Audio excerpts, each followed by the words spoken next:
What is going on, ladies and gents? Welcome to VeVe Investments. On today's episode, we are diving into Kartoon Studios, the company that owns the rights to Stan Lee. So we're talking about who they are, what they do, as well as a couple other things. So if you guys are interested, make sure to stay tuned. We discuss it all in this episode.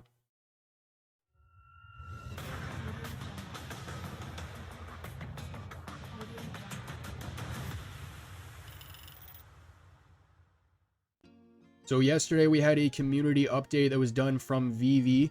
We had Dan, Mitch, and Alex on a call talking about several different things. And after the call, I did see a lot of mixed opinions. For Thursday's episode, I am going to be recapping that. If you guys are interested, make sure to tune in then. For today's episode, we're talking about 7 different points. And before we do, let's hop into a little video. Enjoy.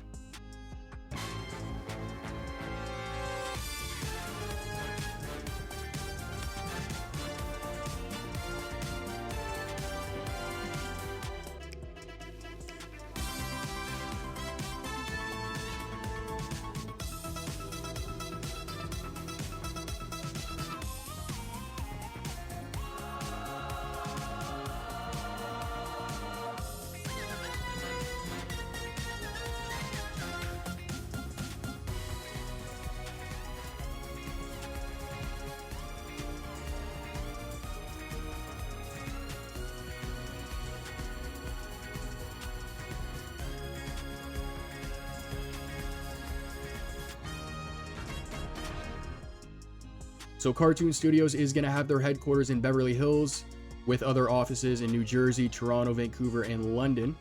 They're a publicly traded global media company developing, producing, marketing, and licensing branded animated entertainment properties and consumer products for media and retail distribution.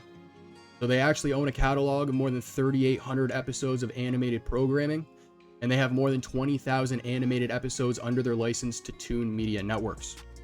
Now, the company was previously known as Genius Brands International, and they were actually publicly traded on the NASDAQ until June of 2023, very recently. In that same month, the company rebranded to Kartoon Studios, and they traded their ticker from the NASDAQ to the New York Stock Exchange, where it's now traded under the symbol of Toon. This is such a great privilege and such an honor. Being here on the New York Stock Exchange is magic. Our product is kind of magic at the same time also, so it's very fitting.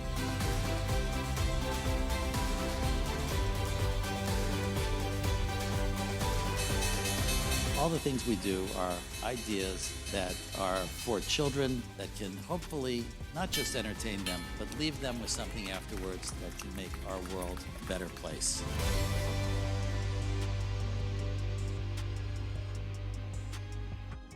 So Toon Media Networks is a globally distributed entertainment platform with 100% penetration in the US television market, and now they're being seen in more than 60 territories worldwide via satellite, cable, and terrestrial, as well as streaming in Europe, the Middle East, Africa, Latin America, and Asia. The network is going to consist of 3 main parts. You have the Cartoon Channel, you have the Frederator Network, and then you have Ameba. So the Cartoon Network is a globally distributed entertainment platform. They continue to acquire timeless, top-performing content from around the world, including Peppa Pig, Paw Patrol shorts, Scooby-Doo, and Yu-Gi-Oh!, as well as Roblox and Minecraft-based gaming content. Anyone in the gaming space knows how big those are. The Frederator Network owns and operates the largest global animation network on YouTube, with channels that boast over 2,000 exclusive creators and influencers, garnering an average of 1 billion views every month. And then Ameba, again, the last part of this network, is going to be a children's video streaming service that is full of active, engaging, and intelligent programming. Now, some of the logos on the right-hand side are going to include some of the networks that this stuff is available on, but you guys are also going to see reviews at the bottom there, and you see that Cartoon Channel is actually at the top above networks like Netflix and Disney+. Now, in terms of some of the properties that they own in their portfolio does feature preschool hit properties such as Stan Lee's Superhero Kindergarten, starring Arnold Schwarzenegger, which is on Cartoon Channel. You're also going to have Shaq's Garage, which, can you guess who that stars? Which is also on Pluto TV and coming to the Cartoon Channel. They have Rainbow Rangers, Llama Llama, which stars Jennifer Garner on Netflix. And then they also have upcoming productions including Wolfgang Puck's Secret Chef Academy and Blue Origin's Space Rangers. Blue Origin is going to be the company that competes against SpaceX, SpaceX being owned by Elon Musk, Blue Origin being owned by Jeff Bezos.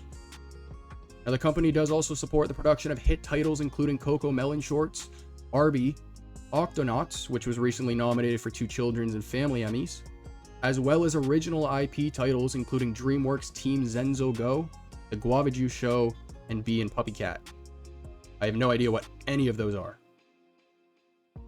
Now, I mentioned at the beginning of the video that this is going to be the company that owns the rights to Stan Lee. So, through its controlling interest in Stan Lee Universe, Kartoon Studios controls the rights to the name, the likeness, the signature, and the consumer product licensing to Stan Lee, and a package of up to 7 properties each year from his post-Marvel creations. So that's quite interesting. Now, the Stan Lee universe is being developed by producing giant, friend, and collaborator of Stan, who's the executive producer of Batman. And then the original art is going to be created by Greg Hilbrand, who's the iconic creator behind the legendary Star Wars and Lord of the Rings posters. Now, this company does also have a license with Disney. So Kartoon Studios recently signed a non-exclusive deal to license the name and likeness of Stan Lee to Marvel Studios for movies and television. But they also signed an exclusive deal with Walt Disney Theme Parks and Attractions to create Stan Lee merchandise and consumer products to be sold throughout their parks, cruise ships, and other entertainment venues for the next 20 years. So this ongoing exposure of the Stan Lee brand is going to drive retail sales for their upcoming content and programs, and they say that it ensures that Stan Lee will remain a fixture in the Marvel Universe and Disney theme park experiences for at least the next 20 years. And then they do also go on to say something that falls in line with what Disney's doing, and that is through digital technologies, VR, and archival footage, fans around the world will once again delight in the magic of this extraordinary man. Now, Kartoon Studios is also going to have a strategic investment in your family entertainment, which is a premier German children's entertainment company. So they actually have a catalog of over 3,000 animation titles, as well as an existing global distribution platform that's now in over 60 markets across Europe, Asia, the Middle East, Africa, and Latin America. Now, this part of the company is being led by Paul Robinson, who was previously the managing director of Disney Channels worldwide, and this channel system has actually been rebranded as the Cartoon Channel. So since then, they've been rolling out in virtually every major territory across the world, and they're now in more than 60 countries. And keep in mind, guys, this isn't Kartoon Studios directly themselves, but this is a company that Kartoon Studios has a strategic investment with.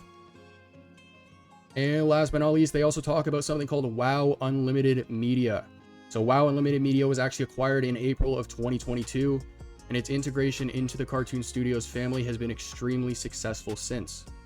They say that the transaction provided immediate and continuing financial benefits, along with strong revenues as a result of the significant amount of bookings in 2023 that they got for the future.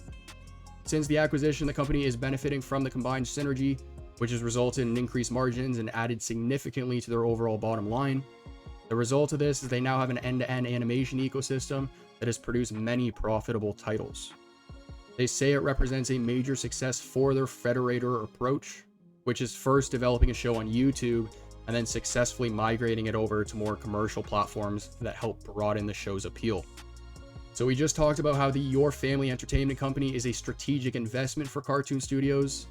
This media company is one of their actual acquisitions, so it's a partner that they actually promote alongside Kartoon Studios, as you guys can see in the photo.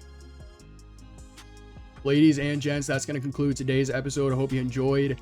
As I mentioned at the beginning of the video, I am going to be recapping the community update for Thursday. So if you guys are interested in finding out what my opinions are about the call, make sure to tune in on Thursday and we'll discuss it then. But if you guys enjoy the content, make sure to like and subscribe.